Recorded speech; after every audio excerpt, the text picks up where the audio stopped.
lu may terminer nag du bari lu may wax bu ñu soxla woon pour ragal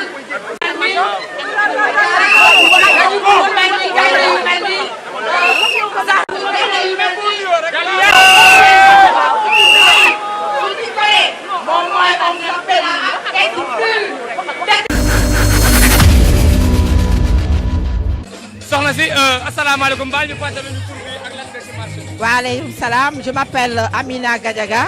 je suis secrétaire générale de l'hôpital Aristide Le Dantec, mais également je suis l'adepte aux revendications au niveau national du Sud-Sas. Bon, la région c'est simplement obliger le gouvernement à ouvrir des négociations sérieuses sur le régime indemnitaire.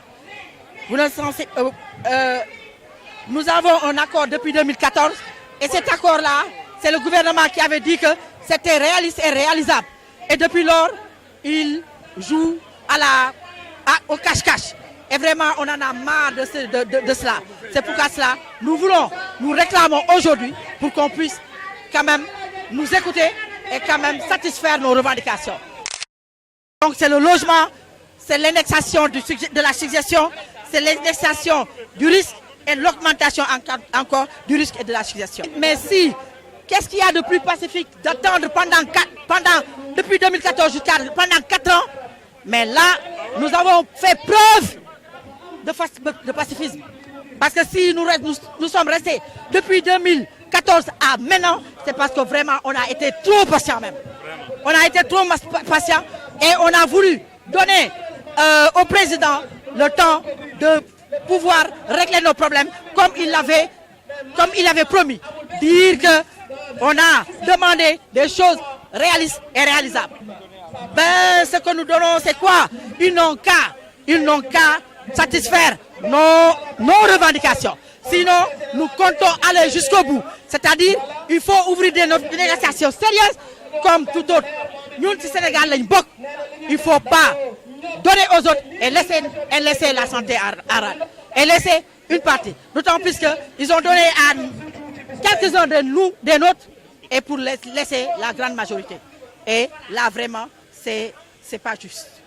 C'est pas de l'équité. Bon, là, presque tout le monde est là. Aujourd'hui, c'est Pikine qui a organisé. Mais nous remercions tous nos camarades. Des gens ont quitté Kédougou pour être là. Des gens ont quitté Kaolack pour être là. Des gens ont quitté Saint-Louis pour être là. Des gens ont quitté Ranérou pour être là. Il y en a plein. Il y en a des gens ont quitté Louga pour être là. Hein? C'est simplement par engagement qui sont là. Et donc, on peut dire les gens de Thiès aussi sont là. Donc, on peut dire l'ensemble parce que nous avons 14 unions régionales et je crois que toutes les régions, les unions régionales sont... Salam alaikum, salam alaikum, Gassamari. Salam alaikum,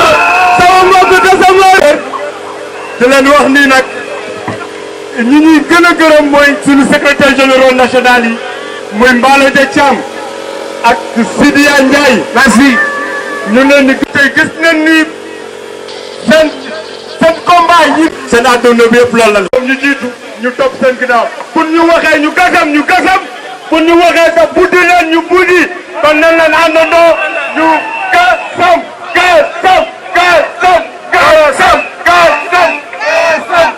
Merci. Je pense que nous allons donner la parole à la camarade Aïssatou Diouf. Aïssatou Diouf, vous avez demandé la parole. Merci. Camarade Gassam.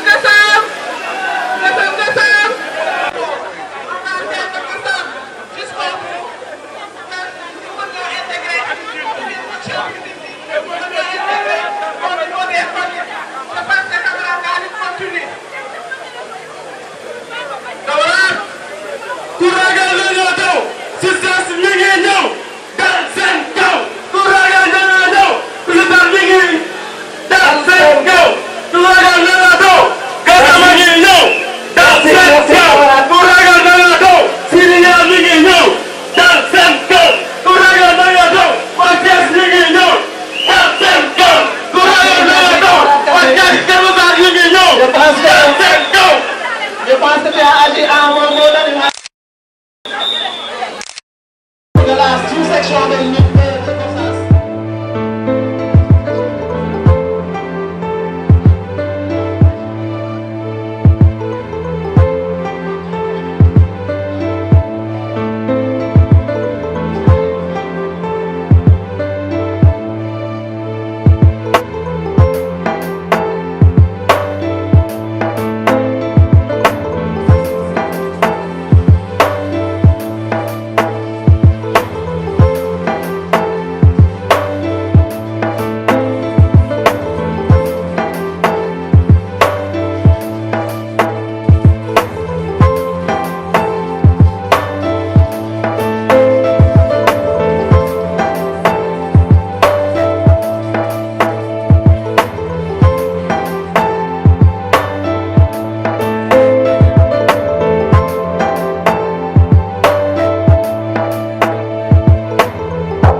Mbour est là,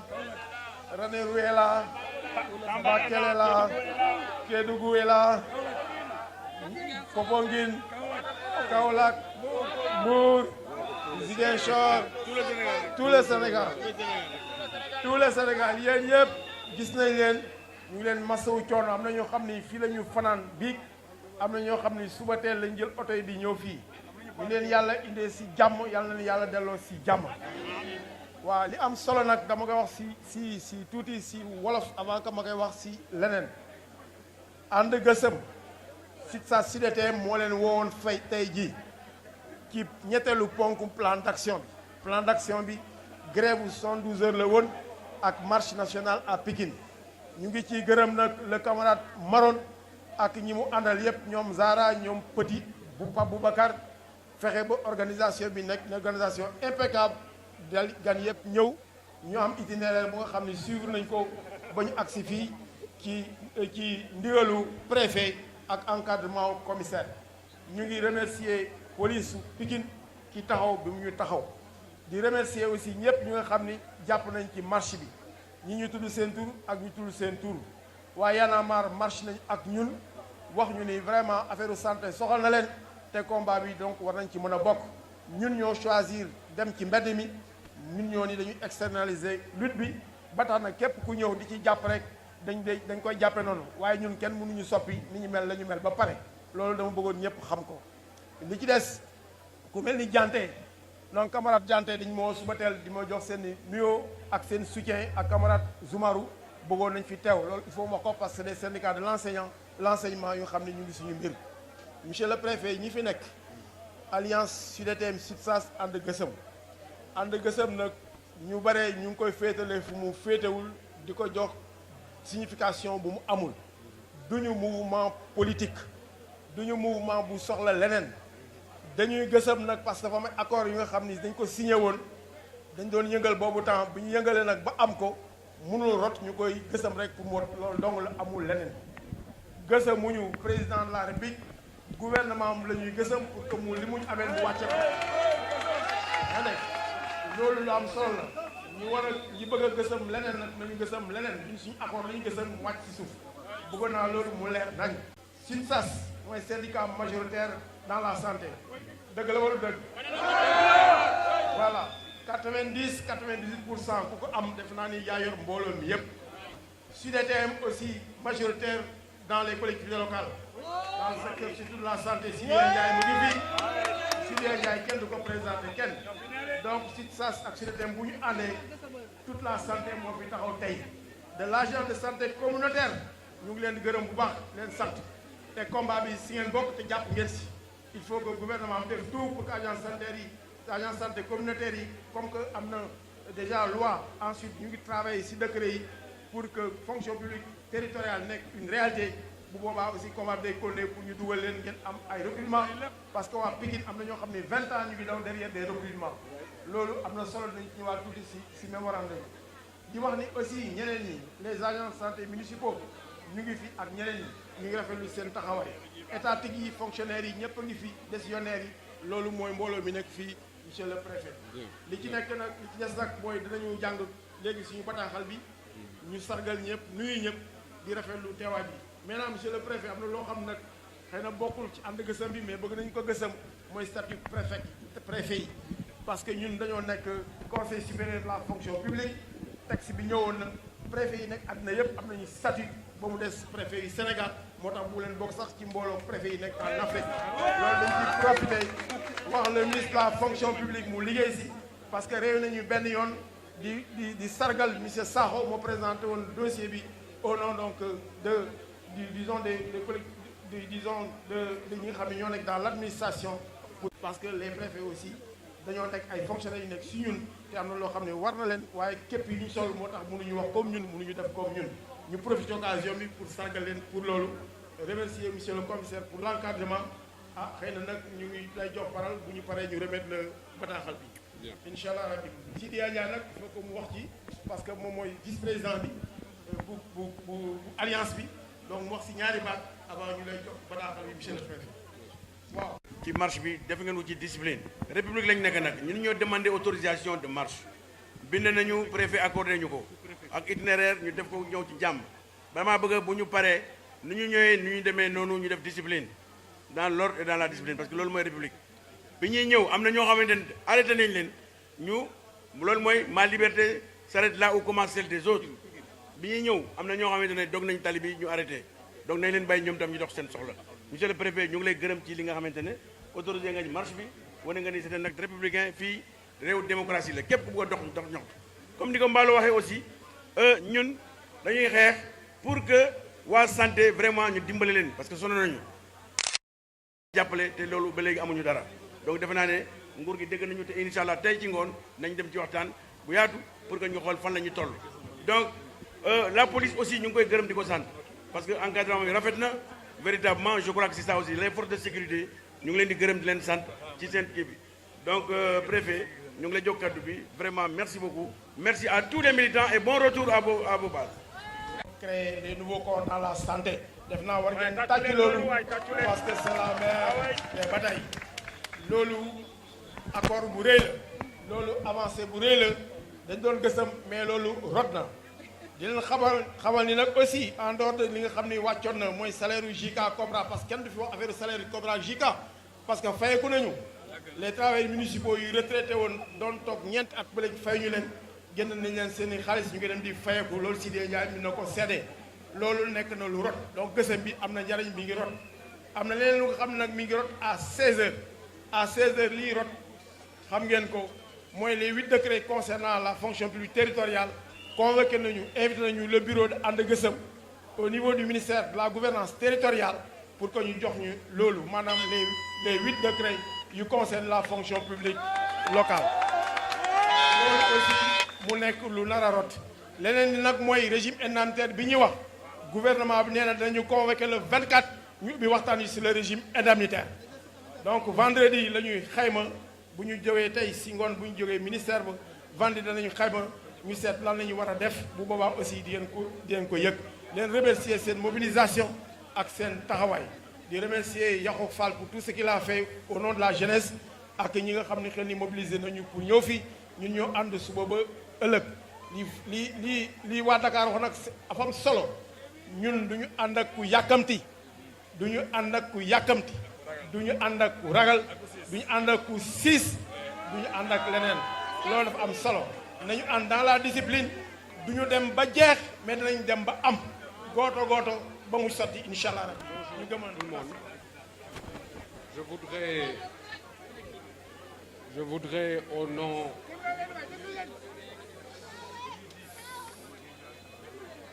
Je voudrais au nom du préfet du département de Rufisque,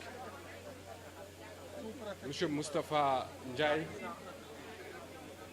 du préfet du département de Pikine, M. Moustapha Ndiaye, accuser réception de ce mémorandum de l'Alliance des syndicats autonomes de la santé, ASAS, SUDSAS, SUDETM, And Gueusseum, ici au niveau de la sous-préfecture de Dagoudane, Pikine. D'emblée, féliciter les responsables syndicaux de l'Alliance,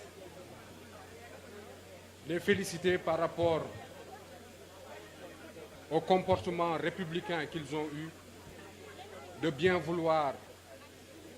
en initiant cette marche,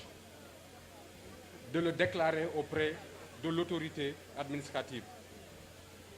L'autorité administrative a pris les dispositions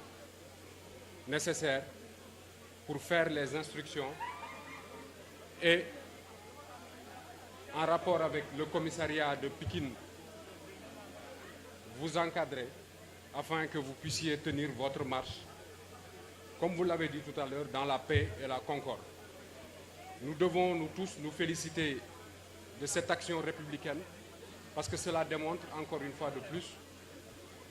que dans notre pays, le Sénégal, les libertés publiques peuvent être exercées dans la paix et la concorde. Nous vous exhortons à continuer dans cette lancée parce que c'est sur cette lancée seulement républicaine que vous pourriez obtenir un résultat probant dans vos différentes revendications. Également, je tiens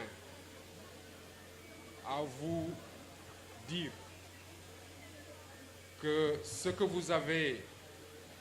écrit, ce que vous avez déclamé ici devant la sous-préfecture de Dagoudane n'est pas tombé dans l'oreille d'un sourd. N'est pas tombé dans l'oreille d'un sourd signifie tout simplement que dès que je quitterai ce lieu, je m'acquitterai de transmettre à l'autorité supérieure ce mémorandum et je le transmettrai fidèlement, tout en espérant avec vous naturellement que ces revendications puissent trouver une issue heureuse. Vous l'avez évoqué tout à l'heure et il faut le dire, sur certains points de vos revendications, l'État du Sénégal, le gouvernement du Sénégal est en train de manœuvrer afin que satisfaction soit faite ou accomplie dans ces revendications. Espérons cependant que pour le reste également, comme vous l'avez dit tout à l'heure, vous serez appelés, et certainement ce sera fait, à la table toujours des négociations afin de boucler toutes les revendications qui sont au niveau de ce mémorandum. Je vais terminer par aussi remercier naturellement et féliciter tous ceux qui viennent des autres régions.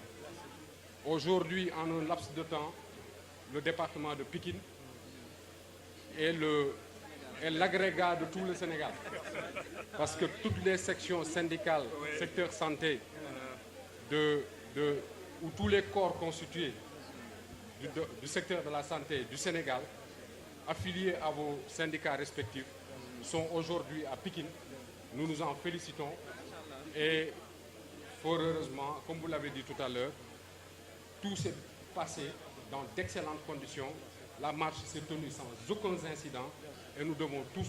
nous en féliciter. Je souhaite à tout un chacun un retour dans ses foyers respectifs et vous remercie naturellement de votre aimable attention. Merci. Voilà, merci beaucoup. Merci.